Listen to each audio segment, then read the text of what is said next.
Good morning, 8th grade. Happy Monday to everybody. Before we get started with these videos, I just want to share with you, I got this pin from a friend of mine. I think it's really cool. PMA. I will give you some extra credit and some kickboard if you can message me and let me know what PMA stands for. It is so important that we keep a PMA while we are working through difficult math work. So let's just put this here so we don't forget. So you are on lesson 14. We're going to be on page S.82. If you do not have the book, please find the pages. I put them in the Schoology folder, and we're going to look first at examples 1, 2, 3, and 4, and then you're going to do a bunch of problems on your own. So remember from last week, we're using our rules that we know to find the measure of missing angles. So we're going to use two rules. We're going to use first our interior angle rule, and we're also going to use the adjacent angle rule. So remember the rules, right? The three interior angles of a triangle have to add up to 180 degrees. So if we look, angle X, and this is what you talked about in your do now, is not on the inside of this triangle. It's an exterior angle. It's on the outside. But we can use this angle to figure out what that one is, because these two angles are adjacent. They're next to one another. So these two together have to add up to 180 degrees. So once we know what this angle is, the interior angle, then we can figure out what X is. So how are we going to figure out what this is? Well, we know the other two angles are 14 degrees and 30 degrees. So 30 and 14 gives us 44. If we do 180 minus 44, well, that gives us 136. So that means this angle is 136 degrees. But that's not angle X. Angle X is the one that's adjacent to this. So we know that 136 plus whatever X is has to add up to 180. So if we do 180 minus 136, that gives us 44. So that means angle X is 44 degrees. Now I hope you notice that this exterior angle had the same total as those two put together. Interesting. So let's look at example 2. Same type of problem, right?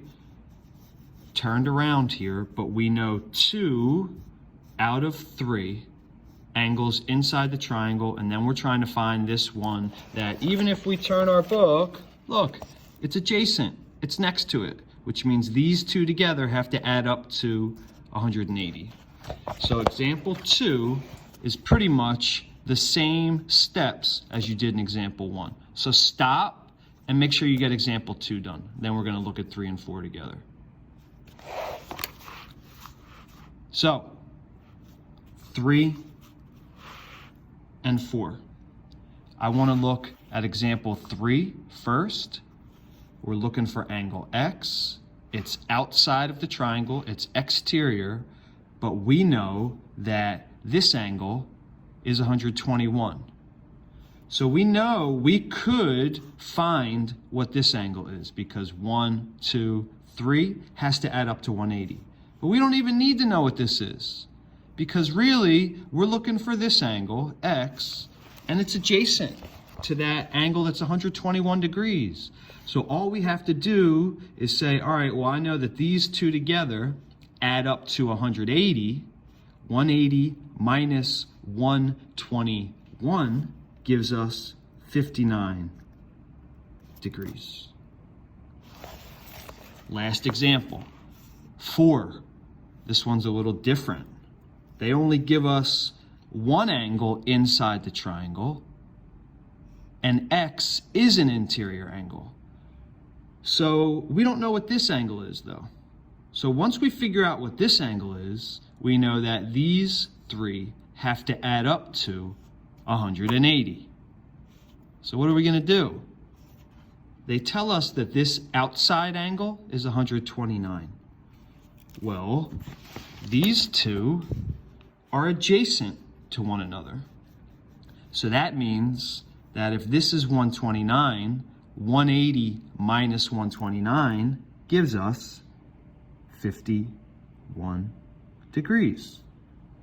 And now we know two of our interior angles of the triangle. So now we can say, all right, well, 45 and 51 gives us 96 degrees. 180 minus 96 gives us 84. So that means this angle, X, has to be 84 degrees because 1, 2, 3 interior angles of a triangle have to add up to 180. Okay, so you should have examples 1, 2, 3, and 4 completed already. The next thing you're doing is you're going to solve and find 5, 6, 7, 8, 9. Okay, those are on the next two pages, pages 84 and 85. So these are all set up similar to the ones that we just did together. Get those completed and then solve your exit ticket. And remember, keep that PMA. Have a great day.